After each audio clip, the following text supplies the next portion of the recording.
Hello everyone, welcome back to my channel and I hope that you all are doing very well। तो आज की इस video में हम पार्ट 2 डिस्कस करने वाले हैं of unit 1 that is ghosts written by Henrik Ibsen.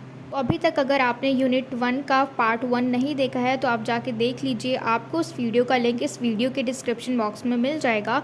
तो अब हम स्टार्ट करते हैं हमारा part 2।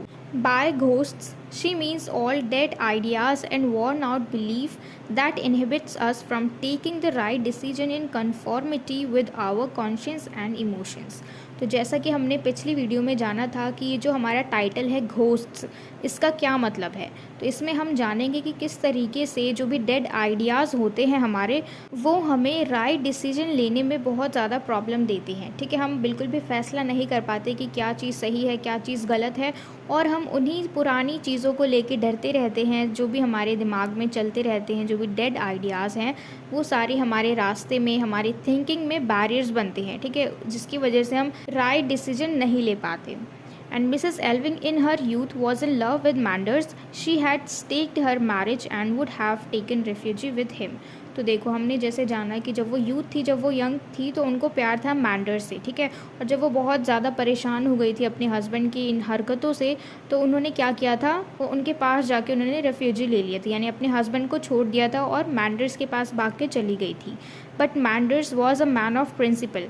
As a priest he led her back to what he considered to be the right path and restored her to her husband। तो देखो, जो मैंडर है, he was a man of principle, कि यानी उनको अपने कायदे मालूम है, उनको अपनी लिमिट मालूम है। He was a man of principle, you know suave guy, he has a suave personality, कि एक होता है ना अच्छा वेल मैनर्ड गाय, तो उस तरीके से। और वो एक प्रीस्ट भी हैं, तो वो उनका एक कैरेक्टर है कि अगर कोई आए तो ऐसे ही उसको एक्सेप्ट नहीं कर लेना। तो ये हमेशा सुलझाने की कोशिश करते थे उनके प्रॉब्लम्स की, उनको सिखाते थे कि ऐसे छोड़ के नहीं भागना, जो उनकी ड्यूटीज़ है उनको वो पूरा करना ही है। तो इसी तरीके से उन्होंने इसको फिर भी समझाया और वापस से इनके हस्बैंड के पास इन्हें भेज दिया। Mrs. Elving regrets that she had so long nurtured in Oswald the false faith in his father's goodness, when the reality was totally different। Mrs Alving जो है ये पछताती भी हैं कि किस तरीके से इन्होंने अपने बेटे से अपने पति की सच्चाई को छुपा के रखा, कुछ भी एक भी बुराई नहीं बताई अपने बेटे को अपने पति के बारे में। तो जो ऑसवर्ल्ड है उसको हमेशा से यही मालूम है कि उसके पापा बहुत अच्छे हैं, वो अच्छाई की मूर्ति हैं। तो इस तरीके से जो ऑसवर्ल्ड है उसको अपने पापा की हरकतों के बारे में कुछ भी नहीं पता। तो इसलिए मिसेस एल्विंग जो है इस बात पे पछताती है कि उन्होंने क्यों नहीं बताया अपने बेटे को, जबकि रियलिटी जो है वो बिल्कुल अलग है। And she does her best to conceal the truth from all even after captain Alving's डेथ। और कैप्टन एल्विंग की मृत्यु के बाद भी इन्होंने अपनी पूरी कोशिश की कि ये सच्चाई को छुपा के रखे, किसी को भी कुछ भी मालूम ना चलने दे। She has build an orphanage to honour her husband's memory. और इन्होंने क्या किया, एक अनाथ आश्रम भी बनवाया अपने पति की याद में। And she does not want Oswald to inherit anything of his father's property. और वो बिल्कुल भी नहीं चाहती थी कि जो ऑसवर्ल्ड है वो कुछ भी इनहेरिट करे अपने फादर का। ठीक है, कुछ भी नहीं चाहती थी वो। She wants to rid her house of everything associated with her husband. और वो चाहती थी कि उनका जो घर है ना, वो उनके पति की जो भी छोटी छोटी चीज़ें हैं उन सब से बिल्कुल दूर हो, यानी उनके घर पे उनके पति की जो भी चीज़ें हैं उन सारी चीज़ों की परछाई उनके घर पे नहीं पड़नी चाहिए, क्योंकि उनके हस्बैंड का कैरेक्टर बिल्कुल भी अच्छा नहीं था। तो वो चाहती थी कि वो सारी चीज़ें जो उनके पति से एसोसिएट करती हों, वो सारी चीज़ें उसके घर से और उसके बेटे से दूर रहें।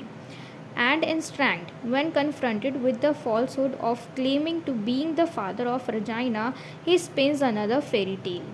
तो अब धीरे धीरे मिसेस एल्विंग जो है ये सारी सीक्रेट जो उन्होंने छुपा के रखे थे अब वो पास्टर मैंडर्स के साथ शेयर कर रही हैं। ठीक है, क्यों? क्योंकि शायद उनको थोड़ी सी उम्मीद है कि अब तो उनके पति भी मर गए, तो क्या पता अब वो पास्टर्स के साथ अपनी इस ज़िंदगी को बिता सके आगे।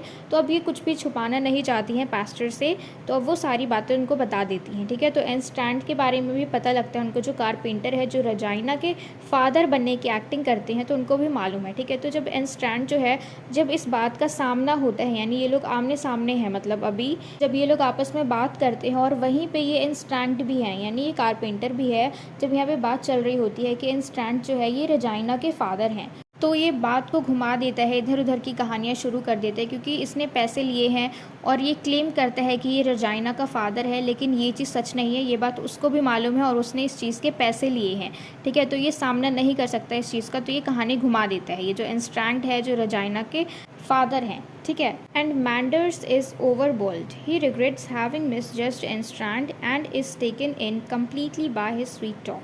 तो मैंडर्स जो है ये चकित हो जाते हैं इस चीज़ को जानने के बाद, फिर वो रिग्रेट करते हैं कि उन्होंने उसको मिसजज किया, यानी ये जो जेकब एनस्ट्रैंड है, ये जो कारपेंटर है, इसको जज किया।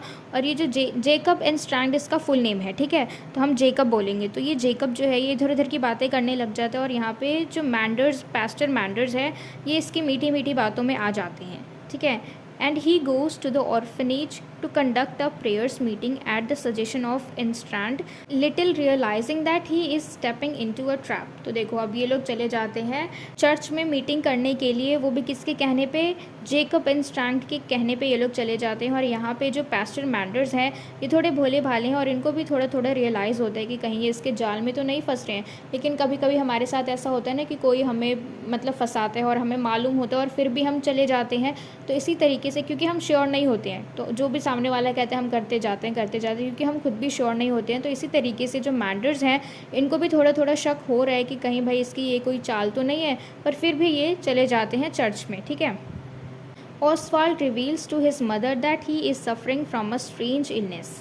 My mind has broken down, gone to pieces. I shall never be able to work anymore। तो अब देखो ये दोनों एक साथ हैं, यानी मिसेस एल्विंग और उनका बेटा ऑसवाल्ड। तो ये ऑसवाल्ड जो है अब ये रिवील करते हैं अपनी मदर से कि वो एक अजीब सी बीमारी से सफ़र कर रहा है और ये अजीब सी बीमारी का नाम है सिफिलिस, जो कि इसने अपने फादर से इनहेरिट किया है, ठीक है। तो अब ये बोलते हैं कि मैं एक अजीब सी बीमारी से सफ़र कर रहा हूँ। My mind has broken down, gone to pieces, I shall never be able to work any more. यानी वो अपनी जो सिचुएशन है वो बता रहे हैं कि उसको कितना दर्द हो रहा है, वो आगे जाके अब कभी भी काम नहीं कर सकता इस दर्द की वजह से। तो ये सब अपनी मदर को बताता है। And the doctor whom he had consulted in Paris told him frankly that he was suffering from hereditary syphilis passed on to him by his father's sinful ways।